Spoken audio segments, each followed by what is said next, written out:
Hai, bertemu lagi dengan kami di Health Promotion Room Podcast. Dengan di sini ada saya Nadia Puspita Adriana, tapi teman-teman bisa memanggil saya dengan Nadia. Saat ini kita kedatangan tamu, yaitu ada Abang Ganteng nih di sebelah saya. Ya, jadi Abang Ganteng ini nama siapa nih? Boleh berkenalan? Perkenalkan, nama saya Doris Rahmat. Oke, jadi Bang Doris ini ya, itu ada namanya itu aslinya Dr. Doris Rahmat. Jadi rendah sekali ya beliau ya. Ini dokter muda yang for your information, beliau itu baru lulus di tahun 2021 di bulan Agustus kemarin dan mendapatkan predikat sebagai dokter termuda. Hebat banget kan ya untuk teman-teman ya. Dan saat ini Bang Doris juga ngajar di Unisri ya? Di Unisri di Fakultas Hukum. Oke, di Fakultas Hukum. Gila, keren banget kan ya. Dan itu beliau saat ini juga sangat aktif ya, menjadi advokat. Jadi kalau misal teman-teman ingin mencari atau bertemu dengan Bang Doris, itu bisa langsung cek di Instagram, bisa ya, di website seperti itu, di Dr. Doris Rahmat SHMH. Ya, jadi kali ini memang kita menghadirkan Bang Doris itu karena mau membahas tema-tema yang lagi marak ya Bang Doris ya.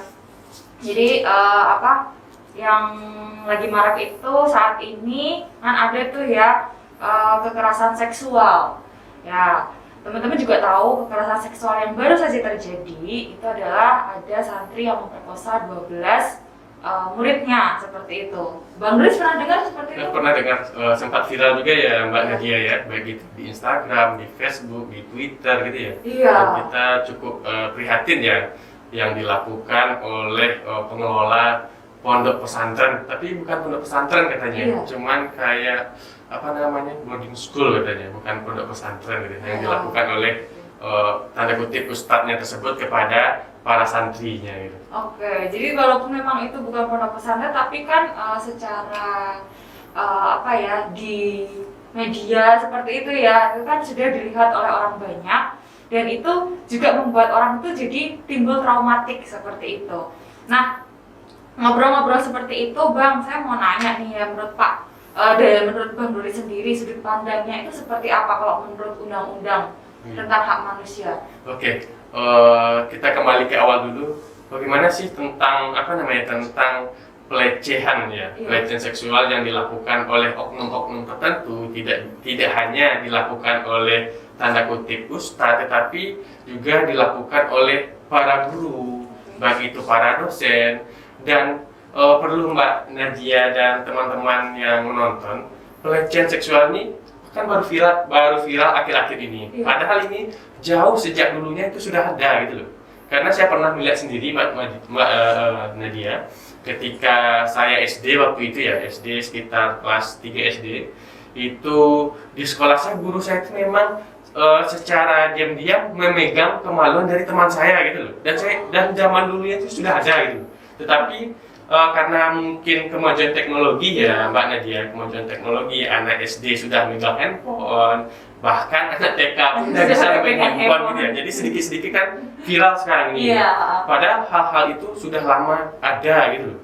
Cuman yang saya sesalkan gitu ya Mbak Nadia ya, kurangnya kontrol ya yang diberikan oleh pemerintah ya, dalam tanda kutip kita pemerintah ya. Kenapa? Karena pemerintah kan memegang tonggak kekuasaan gitu Mbak Nadia. Jadi ketika seseorang harus menjadi guru, ketika seseorang harus menjadi dosen, ketika seseorang harus menjadi ustadz atau dia menjadi gembala di gereja, itu harus melalui tes psikologis yang cukup ketat gitu loh. Agar kenapa? Karena kekuasaan dia itu dapat membahayakan banyak orang gitu loh. Ibaratnya seperti ustadz, seperti dia membuka pondok misalnya, pondok, kekuasaan dia memegang anak-anak yang di bawah umur. Ketika anak-anak di bawah umur ini kan rentan Mbak Nadia. Jadi dibujuklah dengan uang sekolah gratis, dibujuk dengan es krim, dibujuk dengan coklat. Jadi dia dengan mudah dapat langsung melakukan pelecehan ataupun kekerasan seksual kepada si anak didiknya tersebut. Nah, itu Mbak Nadia.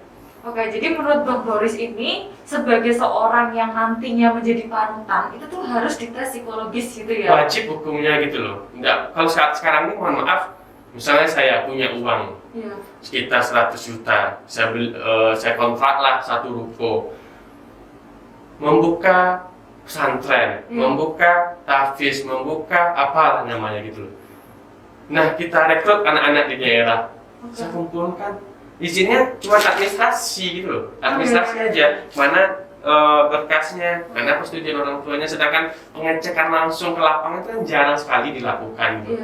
Adapun dilakukan menurut saya itu hanya sebatas formalitas saja Mbak Nadia, sehingga saya yakin dan percaya banyak sekali, baik itu di unsur keagamaan ya, baik itu Islam, Kristen, ataupun agama lain yang pondok gitu ya. Yang kedua mungkin di lingkungan pendidikan, di lingkungan sekolah gitu loh, karena seperti yang saya bilang tadi, saya melihat gitu loh teman saya gitu loh, dan saya masih ingat namanya gitu, nama teman saya yang dilakukan pelecehan seksual oleh oknum tertentu. Sekarang saya masih ingat, tapi oknum gurunya saya lupa gitu loh. Dan itu kan dan itu terjadi lagi gitu loh. Tetapi apa sih antisipasi yang dilakukan oleh pemerintah gitu loh? Ya dengan cara pengetatan gitu loh. Nggak semua orang bisa jadi dosen, nggak semua orang bisa jadi guru, walaupun honor sekalipun gitu loh. Harus melalui tes-tes yang sangat panjang gitu. Psikologisnya, karakternya, kelainan seksualnya gitu. Dan sekarang ini kita jangan kita berbicara seksual, kita berbicara tentang cabul, berbicara tentang dianggap tabu gitu Mbak Nadia gitu. Kan kebanyakan orang tua kita, jangan itu tabu, itu saru gitu, itu salah gitu loh. Karena memang pendidikan seksual ini dalam tanda kutip harus diajarkan gitu. Mana sih bagian tubuh yang boleh disentuh, yang dilihat bahkan oleh orang tua sendiri. Jangankan orang lain, Mbak Nadia, orang tua pun ada memperkosa anaknya gitu loh. Iya, banyak. Kakak pun ada memperkosa anaknya gitu loh. Mereka hanya karena ada nafsu seperti itu ya. Jadi kayak yang nggak peduli lah itu mau anak, mau muridnya, mau kakaknya atau adiknya. Pokoknya kalau mereka ingin langsung seperti itu ya. Dan apa Mbak Nadia, tahun kemarin ya saya sudah mendengar bahwasannya pendidikan seksualitas itu sudah mulai masuk kurikulum gitu ya. Iya. Tapi saat sekarang ini apakah sudah diterapkan apa belum tuh? Sepertinya belum ya. Sepertinya belum. Dan harusnya itu masuk ke kurikulum. Iya. Mulai dari SD nggak apa-apa gitu loh. Iya. Jadi itu nggak tabu lagi gitu. Sehingga apa? Sehingga kita dapat meminimalisir baik itu kekerasan seksual maupun pelecehan seksual. Karena si individu-individunya sudah mengerti, oh ini tindakannya, ini tanda-tandanya, selamatkan diri ya gitu loh. Kan banyak anak-anak yang polos gitu loh, Mbak Nadia yang dari daerah pergi ke kota gitu. Ya nggak tahu apa-apa gitu ya. Gitu. Oke, tadi Bang Boris mengatakan bahwa biar mereka itu tahu apa sih perbedaan atau dia itu sedang mengalami pelecehan seksual atau kekerasan seksual. Emang ada bedanya ya menurut hukum? Oh iya, kalau bedanya ada ya Mbak Nadia, selain dari kata-katanya gitu ya, ada pelecehan, ada kekerasan. Kalau kekerasan itu tentunya dengan paksaan gitu loh.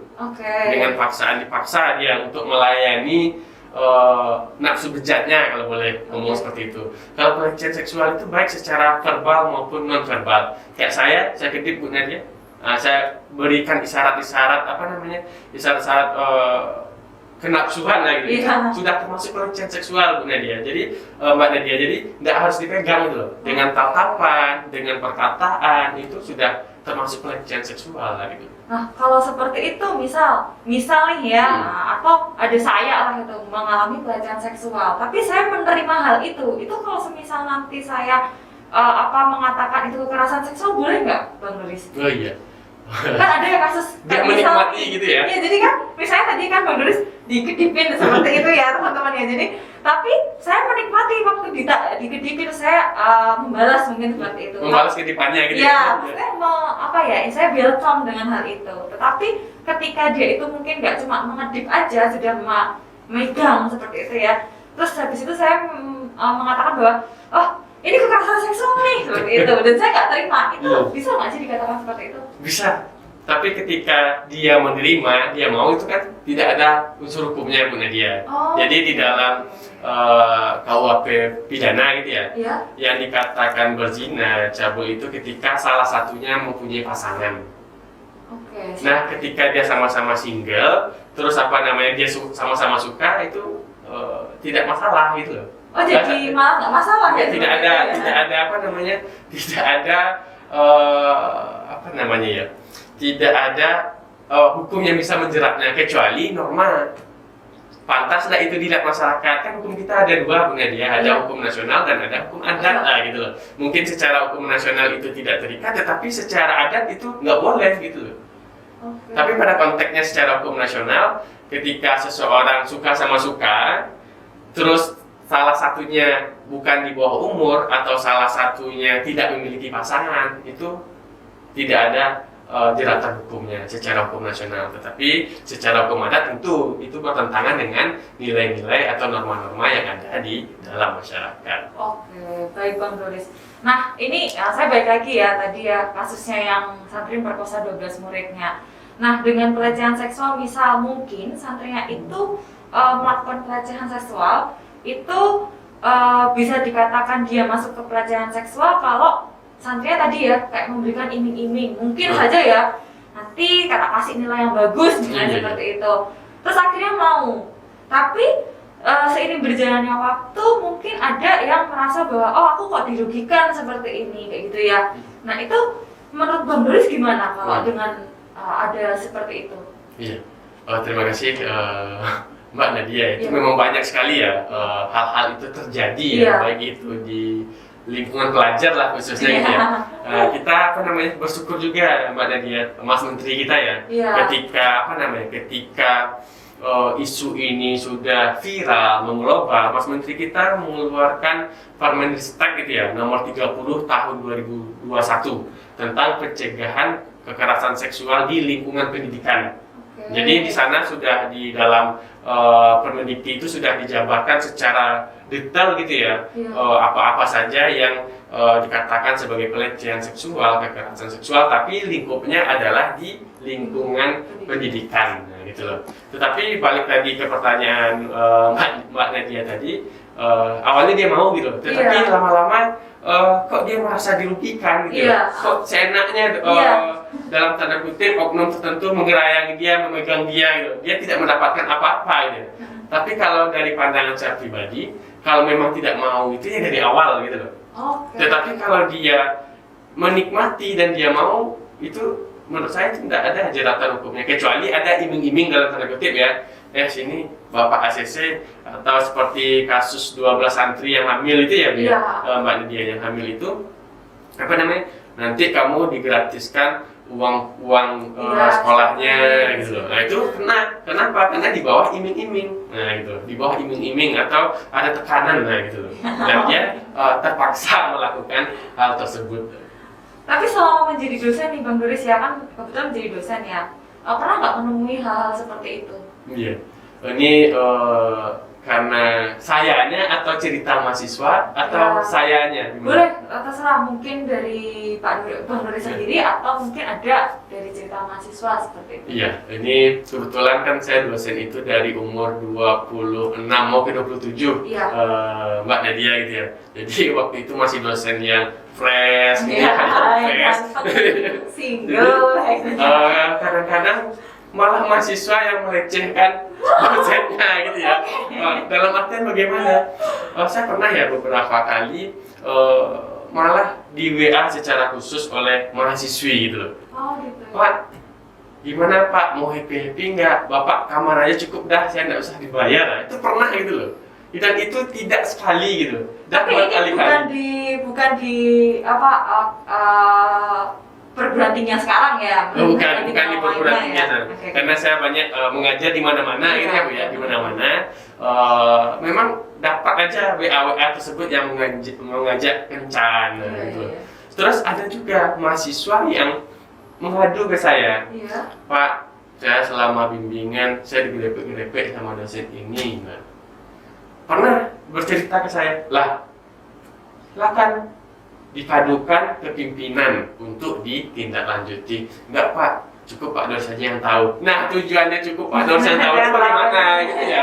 Apakah mengajak Pak Doris juga atau cuma sekedar curhat? Jadi terkait apa ya perkembangan di lingkungan pendidikan ya Mbak Nadia ya. Kita harus jeli juga membedakan antara dia menjebak seseorang atau benar-benar dia yang Butuh. menjadi korban. Iya. Nah, gitu loh. Antara dia korban atau dia menjebak gitu. Iya, iya. Misalnya Pak Doris, kebetulan saya dosen, Pak Doris ditawari sengaja didekat-dekatkannya seperti ini ya gitu. Tahu-tahunya dia malah menuduh Pak Doris melakukan pelecehan seksual. Jadi hal-hal tersebut kita harus jeli gitu ya. Dan itu memang harus mendapatkan penyelidikan yang lebih lanjut oleh pihak berwajib lah gitu loh Mbak Nadia. Oh, jadi pernah ya seperti itu ya Pak ya? Pernah. Terus tanggapan Pak Doris gimana tuh?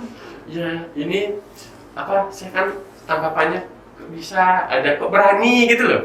Saya dosennya kok berani dia gitu loh. Apakah nggak ada rasa, kalau bahasa Jawanya kekewuhnya, bahasa sungkannya gitu, kok berani ya, itu aja tanda tanya. Tapi sejauh ini saya tidak tergoda ya dengan hal-hal seperti itu. Kenapa? Karena kita seorang pendidik, kita harus memberikan contoh yang baik ya gitu loh kepada orang banyak gitu loh Mbak Nadia. Luar biasa sekali ya teman-teman ya, sudah ganteng, single ya kan, terus habis itu dipanutan. Ini sepertinya kalau menjadi suami ya itu akan melindungi sekali ya. Ya nggak paham Doris ya. Oke, balik lagi ya ke topik ya. Tadi adalah pelecehan seksual ya. Nah, saya ingin tanya nih Pak Bang Doris, kalau kekerasan seksual sendiri kan tadi ada paksaan. Ya. Kalau kekerasan seksual itu sebenarnya bisa berarti dilaporkan karena kan tadi itu ada di undang-undang. Iya. Kalau misalnya seseorang itu mengalami kekerasan seksual. Iya, benar. Nah, itu biasanya itu apakah ada undang-undang yang detail dan jaminannya apa untuk orang-orang yang mengalami kekerasan seksual? Oke. Memang undang-undang secara khusus ya Mbak Nadia ya yang mengatur tentang pelecehan seksual secara keseluruhan, tetapi fokusnya tentang pelecehan seksual itu belum ada. Ini masih tahap penggodokan atau tahap penyetujuan atau pembahasan di DPR RI. Tetapi itu sudah masuk pembahasan di DPR. Kita harapkan nantinya undang-undang ini segera disahkan gitu loh. Karena untuk memberikan jaminan kepada masyarakat khususnya kaum wanita. Iya, karena saya juga merasa nggak aman gitu ya akhirnya. Tetapi secara aturan yang mengaturnya masih tersebar di beberapa undang-undang. Contohnya di KUHP pidana di pasal 281 sampai 303 gitu ya kalau saya nggak salah, itu mengatur tentang perbuatan keasusilaan gitu loh. Dan ada hukuman-hukuman yang diberikan, tetapi tiap pasal itu kan berbeda ya Mbak Nadia ya. Misalnya 381, 382 sampai 303 itu kan berbeda. Tetapi rentang hukumannya itu ya 5 tahun sampai 15 tahun. Tetapi tidak tertutup kemungkinan seseorang melakukan pelecehan seksual itu lebih dari 5 sampai 15 tahun. Karena bisa saja diterapkan pasal berlapis. Misalnya korbannya anak-anak. Oh iya. Masuk lagi undang-undang perlindungan anak begitu loh. Nah, misalnya korbannya mahasiswa, masuk lagi tentang Permendistek tentang penanggulangan pelecehan seksual di lingkungan kampus di 30 tahun 2001. Permendistek itu peraturan yang dikeluarkan oleh Menteri Ristek dan Teknologi ya gitu. Oke, baik. Nah, saya ingin tanya nih ya Bang ya, jaminannya apa sih untuk orang-orang yang akan melaporkan kekerasan seksual? Yang seperti kita lihat kemarin ya, ada nih yang di TikTok lagi ini ya, jadi ketika si istri itu mengalami kekerasan seksual atau paksaan dari suaminya karena dia tidak mau berhubungan, itu masuknya di kekerasan seksual ya Bang? Iya. Nah, tetapi waktu dia melapor, itu malah di penjara ya kan? Ada juga kan dia yang melihat anaknya mengalami kekerasan seksual dari suaminya ya kan? Terus habis itu dia melapor ke polisi tapi malah dia nih yang kena balik seperti itu ya. Nah, itu bagaimana ya Bang ya? Biar kita itu sebagai perempuan merasa bahwa kami dilindungi seperti itu. Bagaimana? Kalau ada, tapi saya mendengarnya itu kasus mabuk Mbak Nadia. Jadi jadi suaminya pulang mabuk, terus istrinya menegur suaminya gitu loh. Oh, itu ada. Itu ada. Iya, ada juga. Tentang pelecehan seksual ini sebenarnya kalau sudah disahkannya undang-undang tentang pelecehan seksual ini oleh DPR itu udah merasa nyaman gitu loh. Tambah lagi tentang perempuan yang nggak mau melayani istrinya gitu ya, itu sudah masuk sebenarnya di rancangan rancangan KUHP terbaru. Kan Berarti KUHP ada kita kan rancangan masih ya? KUHP kita kan masih lama nih Bu. Iya. Ini ada Mbak Nadia, ini KUHP kita sudah dirancang. Di antara salah satu pasalnya itu memang ketika istri tidak mau melayani suaminya itu termasuk kekerasan seksual. Iya. Jadi kita kita berharap juga DPR sebagai penyambung suara rakyat itu segeralah mengesahkan undang-undang memang dibutuhkan oleh masyarakat gitu loh, Iya. terutama oleh kaum wanita ini ya. Iya ya, DPR tolong ya kaum wanita ini kalian merasa harus ada jaminan untuk hidup merasa aman ya kan Bang Doris ya. Ya semoga untuk rancangan undang-undangnya langsung segera ditetapkan ya. Ditetapkan. Bang. Soalnya sebagai seorang perempuan pun kami juga serba salah ya kan. Ada kan yang merasa bahwa ini masuk pelecehan seksual atau enggak ya, tapi untuk mereka yang saya tahu itu akhirnya karena memang di Indonesia itu agak hal yang tabu seperti ini, ketika mereka mau speak up itu tuh agak kesulitan, ya kan? Mungkin entah malu, entah mereka takut diancam seperti itu. Nah, kira-kira menurut Bang Doris, kemana aja sih mereka itu bisa mengadu, ya? Yang kira-kira itu nggak harus langsung ke misalnya ke polisi gitu, tapi ada lembaga-lembaga yang mereka itu bisa mengadu akan hal tersebut seperti itu. Itu mereka harus kemana? Nah, mereka itu sebenarnya ya, kita sebelum saya menjawab pertanyaan tadi, inilah peran orang tua sebenarnya gitu. Jadi tidak boleh adanya keterbatasan ya antara anak dengan orang tua. Kan banyak kita lihat ya, anak berani melawan sama orang tua, anak ribut dengan orang tua tidak peduli dengan anak karena karirnya, karena kerjanya. Jadi anak itu dibiarkan begitu aja, entah apa yang terjadi terhadap anaknya itu gitu loh. Dia tidak memberikan perhatian khusus. Nah, di sini mungkin saya mengimbau para orang tua ya lebih welcome sama anaknya, terbuka gitu loh. Tidak ada lagi yang tabu-tabu gitu loh. Masa saya dipegang dadanya sama teman laki-laki saya, ibu, bapak, Walaupun pacaran misalnya dia terpaksa, itu kan termasuk dengan kekerasan kalau dia adanya paksaan gitu. Jadi kemana dia mengadu? Yang pertama itu saya sarankan mengadulah ke orang tua biar dia nyaman gitu loh. Nyaman dia curhat, menceritakan secara detail gitu. Yang kedua, bisa dia bertemu ke LBH namanya, Lembaga Bantuan Hukum. Kalau memang dia butuh pendampingan, dia kurang mampu, dia tidak dapat membayar advokat profesional, dia boleh ke LBH gitu loh. Ke LBH meminta perlindungan dan meminta pembelaan. Nah, ini juga Bu Mbak Nadia, saya ingin sekali membuat terobosan ya, khususnya di tempat saya mengajar. Masing-masing di tiap fakultas tuh ada konselornya gitu loh. Teman curhatnya itu bukan dosen tetapi koordinatornya tetap dosen, tetapi ada teman-teman yang sebaya yang memang kita beri pelatihan, kita seleksi untuk menampung curhatan-curhatan semua mahasiswa gitu loh. Yang support system seperti itu ya. Misalnya di Fakultas Hukum sendiri, di Fakultas Ekonomi, di Promkes, di Kebidanan, harus ada konselor-konselor khusus gitu loh. Jadi ketika mahasiswa itu punya masalah, dia tahu kemana tempat bercerita gitu. Ya, saya setuju juga seperti itu ya, Bang. Karena kadang gini ya Mbak Nadia, kita pacaran pun kan tidak semuanya kita merasa nyaman ya, yang kita obrolkan sama pacar kita gitu. Ada saatnya kita itu nyaman dengan teman sebaya gitu. Nah, kalau bisa ya dekan-dekan atau Pak Rektor atau yang di lingkungan kampus lah yang ada di Indonesia ini membuat tiap prodi itu ada gitu loh.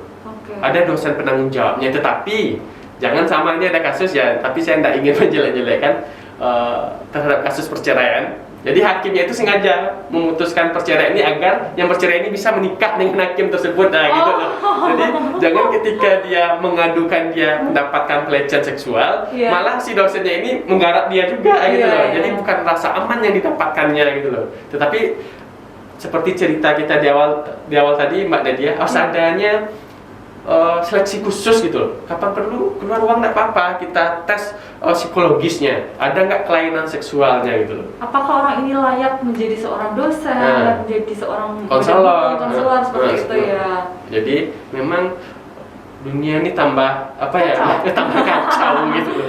Karena hal itu tadi sepertinya kalau saya kira ya Pak, ya Bang ya, hal-hal tersebut itu ada dua tipe sih ya. Jadi yang perempuannya itu merasa mungkin diancam sama pacarnya, nanti diputusin seperti itu ya Bang ya. Terus yang satunya ada yang kedua adalah mereka mungkin merasa nanti jangan-jangan kalau saya itu melapor saya yang ganti balik dipermalukan, seperti itu. Benar. Ya kan?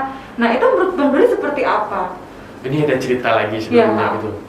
Jadi Mbak Nadia, kebetulan kan saya dekat dengan semua mahasiswa dan mahasiswi. Ini tapi saya tidak usah menyebutkan perguruan tingginya mana itu ya. Tapi karena saya banyak mengajar di mana-mana, jadi saya welcome juga dengan mahasiswa. Jadi ada kasus, Pak, saya pergi ke rumah teman saya. Teman saya ini sakit katanya gitu. Jadi dia butuh bantuan untuk dikerokin. Dikerokin. Masuklah dia ke rumah tersebut. Tahu-tahu masuk dia ke rumah si yang dikerokinnya, tahu-tahu dia memasang kamera tersembunyi gitu. Jadi sampai di kamar tersebut langsung dipeluknya dicium secara paksa. Dan punya cerita, taunya dia suka terhadap cewek tersebut nggak mau gitu loh. Tapi yang saya herankan, kenapa kamu mau menemui dia? Langsung ngerokin kayak gitu ya Pak? Karena dia sakit Pak, dia minta tolong keluarganya, nggak ada katanya. Oke lah kalau Pak, saya takut Pak video saya itu diviralkan. Sempat juga diviralkan dan dia lihat kan, Pak ini loh Pak, diviralkan Pak. Gimana nasib saya nih Pak? Apakah saya diberhentikan dari kampus atau gimana Pak? Terus otomatis saya pasang badan Mbak Nadia. Kalau sempat kamu diberhentikan kampus, Pak Doris yang pasang badan untukmu. Pak Doris yang bantu menyelesaikan, karena kamu ini korban gitu. Kalau dilihat dari videonya, memang dia dicium oleh si laki-laki tersebut, dipegang-pegang, dan dia itu dalam keadaan terpaksa. Nah, karena dia tidak mau pacaran dengan si cowok ini, video itu tersebar gitu. Karena itu bentuk ancaman tadi. Bentuk ancaman tadi gitu loh. Dan saya bantu dia untuk melaporkan ke polisi, dia takut. Kenapa? Pak, saya takut keluarga saya malu. Nah, itu yang banyaknya. Saya takut orang tua saya malu, keluarga saya malu, lingkungan kampus. Enggak, lingkungan kampus Pak Doris yang memastikan. Nah, kata saya gitu loh Mbak Nadia. Karena pernyataan yang saya keluarkan itu hanya untuk memberi rasa nyaman. Dia percaya diri gitu loh. Dia mau melapor ke polisi, dia berani menghadapi gitu loh. Nah, kebanyakan dari kasus-kasus yang saya tangani atau saya bantu ya, khususnya kaum mahasiswa atau mahasiswi, memang takut gitu loh. Takut keluarganya malu, lingkungan kampusnya dibully sama teman-teman gitu. Nah, disinilah kita mungkin Mbak Nadia sebagai dosen, atau kita juga menghimbau semua dosen ya, atau semua pengajar baik itu dari tingkat kecil sampai tingkat tinggi, maupun itu pendidikan formal maupun non formal, ya welcome atau terbukalah dengan pengajar yang diajarnya gitu loh. Sehingga apa? Sehingga ketika ada problem-problem yang dihadapinya, kita siap, jangan dia bunuh diri gitu loh Mbak Nadia. Jadi malu bunuh diri. Sempat juga ada yang mau bunuh diri, Pak saya bunuh diri aja. Lah, harus Pak Doris yang nikahimu supaya kamu tidak bunuh diri, kan tidak mungkin kan gitu ya. Jadi jadi apa namanya, pokoknya Pak Doris bantu, Pak Doris pasang badan pokoknya. Tapi selama kamu benar ya, jangan kamu suka sama suka putus, kamu bikin skenario bahwasanya kamu mendapatkan pelecehan seksual ataupun kekerasan seksual. Pokoknya selama jujur Pak Doris bantu, itu loh Mbak Nadia. Kalau pernyataan saya kepada seluruh mahasiswa. Jadi itu kan tadi kan yang kita tahu ya, berarti banyak sebenarnya korban-korban yang merasa dirugikan. Akhirnya mereka itu takut untuk speak up ya. Nah, sebenarnya pelaku nih, yang saya tuh heran, pelaku tuh sebenarnya dapat sanksi hukum apa sih Bang? Soalnya kok sampai saat ini saya merasa itu rancu ya. Jadi tidak terlihat di hukum, kayak menurut saya nggak sepadan juga ya kalau hukumannya 5-15 tahun. Tapi ini psikisnya seorang korban itu sampai dia meninggal gitu kan, kena traumatiknya kayak gitu. Nah, itu tadi yang mengatakan bahwa memang kebanyakan akhirnya korban yang merasa dirugikan seperti itu ya Bang ya. Nah, akhirnya mereka akan ketakutan untuk speak up ya. Nah, sekarang saya mau tanya nih ya Bang ya, apakah memang ada sebenarnya hukuman yang layak atau pantas menurut hukum loh ya, untuk si pelaku? Karena kan kalau pelaku kan tadi kan Bang Doris mengatakan bahwa ada nih hukumannya 5-15 tahun. Tetapi menurut si korban mungkin nggak merasa adil, karena kan namanya luka psikis ya, luka psikis itu kan seumur hidup dia bawa seperti itu sampai dia meninggal. Nah, itu bagaimana Bang? Itulah Mbak Nadia ya. Memang kalau menurut apa ya atau pendapat saya pribadi mengenai hukuman bagi pelaku kekerasan seksual ya, ini kekerasan yang terutama ya, kalau pelecehan itu kan agak ringan gitu ya, tapi kalau kekerasan ini bisa pemerkosaan atau bisa dia dipaksa yang secara tidak manusiawi gitu ya, atau seperti kasus-kasus santri itu kan traumanya mendalam dan melekat seumur hidup. Selagi dia hidup melekatlah cacat moral itu, atau adanya stigma negatif yang ada di dalam masyarakat. Secara tidak langsung, mohon maaf kan cacat moralnya, bukan moral ini ya, dirinya cacat gitu loh. Dan moralnya juga kena juga di lingkungan masyarakat gitu loh. Nah, saya berharap sekali RUU tentang pencegahan kekerasan seksual ini segera disahkan, dan memang hukumannya kalau bisa itu ya hukuman kebiri aja gitu loh. Ya, kalau yang saat sekarang ini kan hukuman kebiri bagi korbannya anak gitu. Oh, hanya anak hanya saja anak ya? Korbannya dilakukan oleh orang dewasa, tetapi korbannya anak gitu. Kalau bisa memang diperlakukan secara umum lah, pokoknya terjadi pemerkosaan, adil, maupun korbannya anak maupun korbannya orang dewasa itu ya dikebiri saja, biar ada efek jerah gitu. Efek jerah. Kan enak sekali loh Mbak Nidia menurut saya ya, seorang laki-laki memperkosa seorang perempuan, dilaporkan ke polisi, masuk penjara, kenalah sekitar 15 tahun. 15 tahun ya kita ambil hukuman maksimal ya. Lepas dari 15 tahun dia bisa petantang-petenteng lagi. Dan sekarang kita lihat ya karakter masyarakat kita, walau ataupun di lingkungan kita, orang keluar penjara ini malah bangga gitu loh. Aku udah keluar penjara loh. Si Ani itu udah keluar penjara, ada dia mendapatkan status sosial lebih tinggi gitu. Padahal mohon maaf, kalau orang keluar penjara ini kan adalah rasa bersalahnya, tidak mau mengulangi perbuatannya lagi, ini malah petantang petenteng gitu loh. Bahkan kemarin ada yang dipanggil di TV ya Bang? Ada yang dipanggil di TV ya gitu. Kadang-kadang kalau saya menyampaikan ini nanti, Pak Doris gimana ini, kita sibuk dari lembaga pemasyarakatan untuk memulihkan mental dari mantan narapidana, kok Pak Doris mengeluarkan stigma itu? Memang itu yang terjadi di lapangan gitu loh. Ketika seseorang keluar dari penjara, dia merasa petantang-petenteng bangga gitu loh, merasa lebih kuat aja dia gitu loh di bumi ini gitu loh. Kamu udah pernah nih masuk penjara? Mungkin yang bagi yang menonton ini lihat di lingkungannya, kalau ada temannya, pasti dia dengan bangga mengatakan dia pernah keluar dari penjara gitu. Aku nggak takut di penjara gitu. Udah biasa kayak gitu ya mungkin ya. Padahal ketika saya sebagai advokat menangani klien-klien yang tersandung kasus pidana, itu menangis gitu loh. Di penjara menangis, waktu sidang menangis, malah sosok religius, memakai kopiah putih, pakai baju koko di persidangan. Taunya keluar dari pembinaan narapidana atau dari lapas malah petantang petenteng. Sekali lagi itu sistem kita ya. Mungkin pemerintah mengatakan, kami ini udah capek loh membuat peraturan, kami udah capek loh bekerja gitu. Lah, saudara bekerja kan dibayar oleh rakyat gitu loh. Jadi tidak ada capek, kalau capek ya berhenti gitu loh.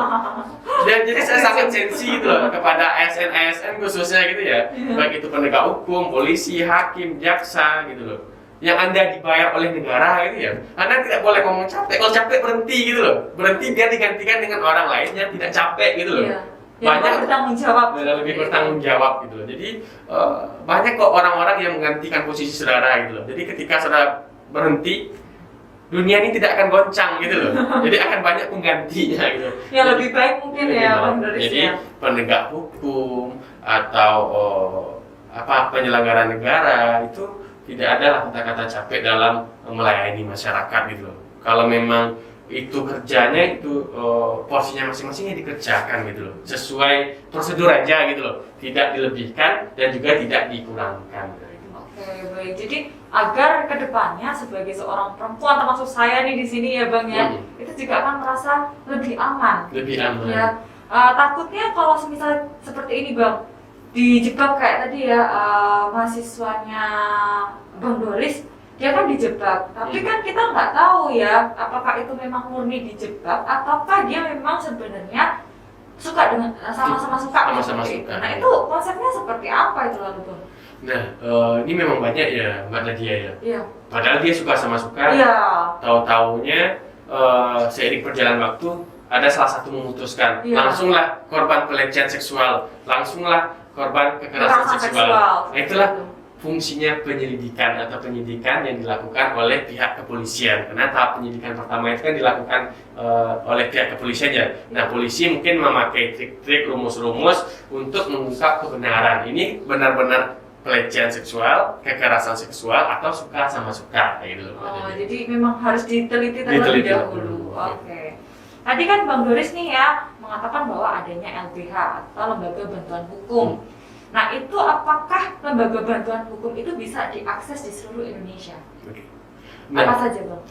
Jadi lembaga bantuan hukumnya, lembaga bantuan hukum itu kalau menurut saya itu setiap kabupaten dan kota itu pasti ada gitu. Pasti ada gitu. Pasti ada di setiap kabupaten dan kota gitu lah. Iya. Mungkin kalau tidak ada pun cuma satu-satu lah. Tapi kalau di saat sekarang ini saya yakin itu ada gitu. Ada mungkin semua berarti ya? Ada semua. Jadi bagi mungkin ada para korban atau para yang pernah mengalami kekerasan seksual, pelecehan seksual, kalau saudara butuh bantuan hukum, butuh pendampingan hukum, silakan datangi LBH yang terdekat di daerah saudara. Apalagi sekarang kan udah era digitalisasi ya, Mbak Nadia ya. Jadi kita cukup buka di Google LBH di Solo, atau banyak keluar itu. LBH di Sukoharjo, LBH di Padang itu. Oh, itu ada semua. Ada semua. Berarti semua di seluruh masyarakat Indonesia itu bisa mengakses LBH itu. Bisa mengakses LBH. Atau bisa meminta bantuan LBH. Oh, bisa meminta bantuan LBH seperti itu. Jadi dan itu lebih mudah ya. Lebih mudah. Ada alurnya nggak sih, Bang, untuk masuk untuk mencari bantuan ke LBH itu? Ya.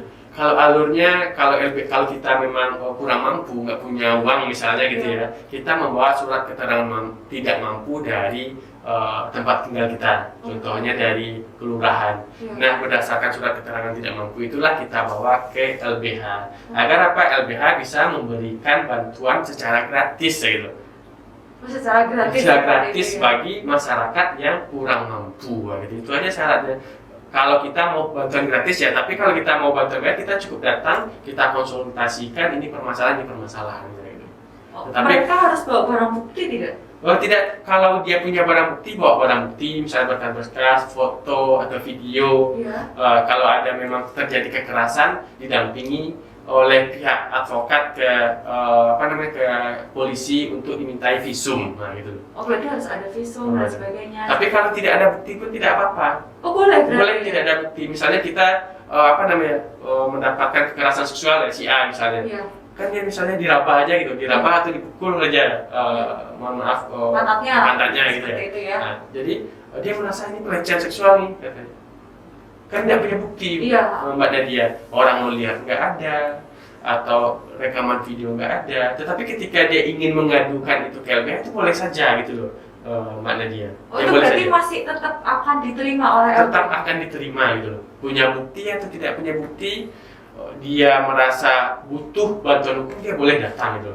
Nanti untuk kasus penanganannya seperti apa kalau mereka tidak mempunyai bukti? Misal seperti saya misalnya ya Bang ya, wah saya digrepe-grepe nih sama orang itu, saya datang nih ke lembaga bantuan hukum, Bang, saya digrepe-grepe, buktinya mana? Ya nggak ada, saya hanya merasa aja seperti itu ya, saya merasa itu direcehkan bahwa saya digrepe-grepe tanpa ada sepengetahuan orang lain dan saya merasa tidak nyaman. Nah itu bagaimana nanti si pelaku itu akan dijatuhi hukuman dan bagaimana prosesnya seperti itu? Kalau saya tentunya, kalau saya misalnya saya di LBH, dia datang kepada saya, Pak, saya ini digrepe-grepe oleh si A, Pak, saya terjadi pelecehan seksual, mohon saya didampingi. Ya, kalau saya akan mendatangi atau memberikan surat kepada si pelaku untuk menghadap ke LBH saya gitu. Di sana baru kita lakukan penyelidikan lebih lanjut. Ini gimana mau diselesaikan secara kekeluargaan atau kita bawa ke tingkat yang lebih tinggi yaitu tingkat kepolisian. Nah itu, misalnya kalau bisa kita seorang advokat untuk memediasi atau bentuk dia permintaan maaf cukup. Kalau seandainya itu ringan dilakukan ya, misalnya ringan ya, pelecehan seksual secara ringan gitu ya. Kalau si korban mau memaafkan, dia mengakui kesalahannya, itu mungkin bisa kita mediasi gitu. Tetapi mungkin kalau si korban tidak terima, itu bisa kita lanjutkan ke tahap kepolisian, nanti polisilah melakukan penyelidikan yang lebih dalam. dan kita mendampingi si korban agar apa tidak diintervensi oleh si pelaku. Oh baik. Tadi Bang Doris mengatakan ada pelecehan atau kekerasan seksual yang ringan, berat, sedang, berarti ada tahapannya ya. Itu yang seperti apa? Jadi biar kami sebagai teman-teman yang sedang menonton podcast ini tahu, oh ini masuknya ke ringan, masuknya ke berat gitu.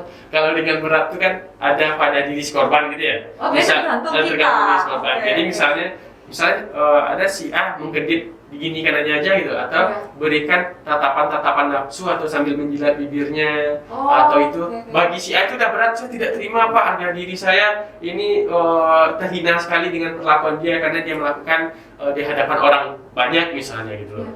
Jadi ringan sedang beratnya itu tergantung dari individunya gitu loh. Tapi itu ada di undang-undang nggak? Ada di undang-undang, yaitu di KUHP tadi, KUHP di 281 sampai 303 ya. Mana yang dikatakan kalau KUHP kita masih memakai kata-kata pencabulan gitu ya Mbak ya. Pakai kata-kata pencabulan, mana yang dilakukan secara verbal, non-verbal. Kalau di lingkungan pendidikan kita mengacu kepada Permendistek 30 tahun 2001 tentang pencegahan kekerasan seksual di lingkungan kampus. Jadi ada batasan-batasan menurut undang-undang itu tersendiri. Kalau semisal si pelaku itu mengalami yang namanya dia ada kesehatan mental yang kurang baik, ya secara seksualitasnya dia ada perilaku menyimpang. Nah itu apakah nanti dia akan mendapatkan keringanan hukuman atau seperti apa Bang Doris? Kalau ada perilaku, tetapi sepengetahuan saya ketika dia kayak Sirian, ingat nggak Mbak? Oh iya, yang tahun lama itu ya. Mbak Nadia Rian yang homo itu, yang membunuh itu. Homoseksual. Walaupun dia walaupun ada analisa dokter dia terjadi penyimpangan, dia tetap dihukum gitu loh. Tapi tidak diringankan. Tidak diringankan. Saya lupa juga ya hukumannya itu berapa tahun gitu ya. Kalau kemarin itu saya hafal nih lupa saya sih dia itu dapat hukuman berapa. Kecuali dia gila. Oh berarti hanya diringankan hanya kalau dia itu ada kejiwaan sampai gila. Ya, kecuali dia gila, ada gangguan jiwa, itu boleh. Tetapi kalau perilaku seks menyimpang itu tetap dihukum. Walaupun menyimpangnya seperti apapun, dia tetap sama berarti ya, mendapatkan hukuman yang sama. Jadi pelaku itu tidak bisa yang namanya alasan kalau dia itu sedang berada dalam fase perilaku menyimpang gitu ya, kesehatan mentalnya itu ya. Oke, baik, berarti untuk pelaku kita beban habis ya Pak. Oke, balik lagi ya tadi Bang ya. Untuk yang kasusnya dia digrebek-grebek tetapi tidak memiliki banyak bukti. Nah, itu kan ada kemarin kasus pemutihan seperti itu ya. Nah, itu bagaimana tanggapan Bang Doris atas kasus hal tersebut? Ya, pemulihan nama gitu ya. Pemulihan nama. Ya dibuktikan kayak seperti kasusnya itu dianggap hilang. Dianggap hilang gitu ya. Iya, karena dia kan digrebek-grebek tanpa ada bukti, ya kan? Terus akhirnya sama pengadilan diputihkan kayak gitu, karena nggak ada bukti. Itu bagaimana tanggapan? Dianggap selesai ya? Iya. Kalau dianggap selesai itu memang pembuktian terhadap kekerasan seksual ini ya, kekerasan seksual atau pelecehan. Tapi kalau kekerasan seksual pasti ada bukti. Kan dia memakaikan kekerasan, paksaan. Berarti mungkin ada visum gitu ya. Tetapi kalau pelecehan itu kan sulit pembuktian, misalnya kayak dia cuma memegang. Bukan cuma ya dia memegang, atau mencium, kan ada. Nggak cuma. Saya jadi takut ya. Nggak cuma gitu ya. Jadi dia memegang, mencium misalnya, itu kan tidak ada bukti ya. Itulah sulitnya pembuktian gitu ya. Apalagi di tahap pengadilan. Kenapa? Karena kalau hakim mengambil suatu keputusan itu ada 3, ada keterangan ahli, ada saksi, dan ada bukti-bukti gitu ya. Terus adanya keyakinan hakim. Ketika tidak ada bukti itu memang harus adanya tindakan kooperatif oleh si pelaku gitu. Kalau misalnya si pelaku tetap bersekukuh, tidak. Misalnya kayak saya sama Mak Nadia misalnya. Saya nggak ngapa-ngapain gitu kan. Pak, selama podcast saya dilirik-lirik oleh Pak Boris katanya saya terjadi pelecehan seksual gitu kan. Terus kameranya nggak ada, orang melihat nggak ada gitu kan. Ini yang berbohong siapa ini, antara si A dan si B. Bisa sih dilakukan penyelesaian kasus tersebut asalkan si A dan si B itu sepakat ya, damai aja. Tapi kalau dia tidak mau berdamai, tidak mau bersepakat, itu lanjut ke tahap pengadilan. Nah, pengadilan lah yang nanti yang memutuskan si A atau si B ini bersalah, tentu dengan pertimbangan-pertimbangan yang ada di persidangan. Oh, seperti itu. Jadi Kalau menurut Bang Dori seperti itu ya. Oke, baik. Kalau untuk LBH ya, Lembaga Bantuan Hukum untuk Kekerasan, apakah ada pendampingan khusus terhadap si korban atau pelaku itu bisa didampingi juga? Oh, pelaku ya. Iya, pelaku dan korban itu bentuk pendampingannya seperti apa? Seperti itu, Bang Iya. Dori. Jadi kalau di LBH, kalau si pelaku dia ingin memakai advokat atau Iya. dia ingin meminta bantuan LBH juga bisa gitu ya. Oh, boleh Kan ya, boleh. boleh ya. Kalau si korban juga boleh, jadi haknya sama gitu ya. Jadi kadang-kadang kita advokat nih Mbak Nadia, ada apa ya, omongan di masyarakat yang mengatakan siapa yang bayar itu dibela gitu. Iya, ada yang sering ada seperti yang itu ya. ada yang selalu bilang seperti itu. Tetapi pada dasarnya advokat itu adalah membela hak-hak hukumnya, bukan membela orangnya ya, Iya. bukan membela kesalahannya, tetapi membela hak-hak hukumnya. Ingat ya teman-teman, hak hukumnya yang Yang dibela gitu ya. seperti itu. Jadi si korban boleh melapor ke LBH, si pelaku juga boleh melapor ke LBH gitu. LBH sifatnya nanti akan mendampingi selama proses baik itu penyidikan maupun penyelidikan sampai putusan di pengadilan. Jadi itu tidak membela kesalahannya sekali lagi, tetapi membela hak-hak hukumnya. Sama seperti Sama. itu. Pendampingannya seperti apa? Pendampingannya mungkin didengarkan keluh kesahnya apa yang dirasakan, kronologisnya bagaimana, Iya. terus lanjutlah ke tahap kepolisian, didampingi saat dia diinterogasi di kepolisian bagi si korban maupun pelaku, atau dalam memberikan keterangannya di kepolisian itu didampingi, sifatnya mendampingi. Kalau di pengadilan baru sebagai tim kuasa hukumnya gitu loh. Oh, berarti nanti tim kuasa sebagai tim kuasa Hukum, hukumnya iya. seperti itu ya. Baik. Oke. Nah, ini pertanyaan terakhir ya Bang Doris ya. Untuk pesan-pesannya Bang Doris agar sebagai korban kekerasan seksual itu mereka berani untuk speak up, karena kan yang kita tadi bahas banyak yang akhirnya itu mereka merasa takut, merasa malu, merasa dirugikan. Karena ya tadi ya kita rasa bahwa kok pelaku itu tidak menerima hukuman yang setimpal. Jadi kayak yang antara males untuk melapor dan mereka merasa aku nanti sendiri yang rugi kalau saya melapor seperti itu. Nah, pesan Bang Doris untuk teman-teman semuanya di seluruh Indonesia itu bagaimana agar semua korban yang mengalami yang namanya kekerasan ataupun pelecehan seksual itu berani speak up. Iya, jadi memang banyak ya seperti Mbak Nadia bilang tadi, takut gitu loh, takut bukan dirinya saja, kebetulan orang tuanya pejabat mungkin, atau orang tuanya seorang penegak hukum, anaknya malah mendapatkan pelecehan seksual, kekerasan seksual. Jadi memang saya dapat merasakan gitu loh apa yang dirasakan oleh para korban ya. Pelecehan seksual ini dalam tanda kutip ya Mbak Nadia, bukan perempuan aja, laki-laki ada juga gitu loh, laki-laki ada juga gitu ya. Jadi teman-teman semuanya jangan takut gitu ya, jangan takut untuk melaporkan, nah gitu loh. Jangan takut saudara, percuma aja lapor, nanti nggak ditanggapi, percuma aja lapor, nanti hukumannya nggak setimpal gitu. Jangan ada pikiran-pikiran seperti itu dulu. Ketika ada pikiran-pikiran seperti itu, maka kita nggak jadi lapor gitu loh. Ketika saudara tidak melapor, berarti saudara membiarkan dia berkeliaran hebat di luar gitu loh, mencari korban-korban lainnya gitu. Nah, langkah-langkah apa saja yang bisa dilakukan? Kalau memang itu terjadi di instansi ya tempat saudara bekerja, saudara bisa melaporkannya ke pimpinan, melaporkan ke HRD, diselesaikan secara internal. Kalau saudara tidak puas, laporkan kepada pihak kepolisian gitu. Kalau tingkat kampus, laporkan kepada dosen yang terdekat dulu. Baru dosen terdekat mendampingi saudara ke pimpinan, baik itu sekprodi, kaprodi, wakil dekan sampai ke rektorat. Nah gitu loh. Pak, apakah itu efektif? Apakah itu tidak sia-sia? Itu tidak sia-sia. Jadi ketika saudara berani berbicara, saudara berani melaporkan, saudara melindungi teman-teman yang lain gitu loh dari predator-predator yang buas ini gitu loh. Ketika kita membiarkan dia, otomatis saudara membiarkan adanya korban-korban lain gitu loh selain diri saudara gitu loh. Jadi tidak usah takut, kalau butuh pendampingan silahkan kunjungi LBH terdekat di daerah saudara gitu loh.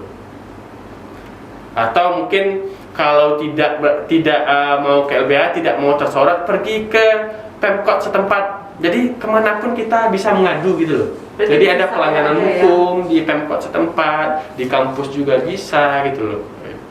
Oke, baik Bang Doris, terima kasih sekali. Obrolan kita hari ini tuh sangat-sangat menarik ya. Jadi karena terlebih lagi banyak kasus yang sedang yang banyak wanita atau enggak hanya wanita ya. Jadi laki-laki pun itu juga merasa bahwa mereka mengalami yang namanya kekerasan seksual, tapi sangat takut untuk speak up, sangat takut untuk mengatakan bahwa mereka itu menjadi korban. Karena ya tadi ya ada stigma dari masyarakat ketika kita yang menjadi korban, kita yang mendapatkan perlakuan yang negatif dari masyarakat gitu. Masyarakat menjauhi gitu. Masyarakat menganggap wah ini moralnya malah kita yang bukan kita ya, malah si korban yang malah dianggap tidak bisa menjaga diri seperti diri, itu gitu. Ya. Kadang disalahkan pakaiannya, dia disalahkan perilakunya seperti itu. Nah, untuk masyarakat ya pastinya harus saling support system ya Bang Doris ya. Jadi biar mereka itu juga harusnya mendukung si korban agar tidak traumatik dan juga membimbing sampai ke pengadilan juga ya. Mengawal kasusnya. Jadi sebelum ditutup Mbak Nadia ya. Jadi pernah enggak Mbak Nadia mendengarkan di Indonesia ini gimana sih? Kok kalau enggak viral, enggak diusut gitu? Pernah.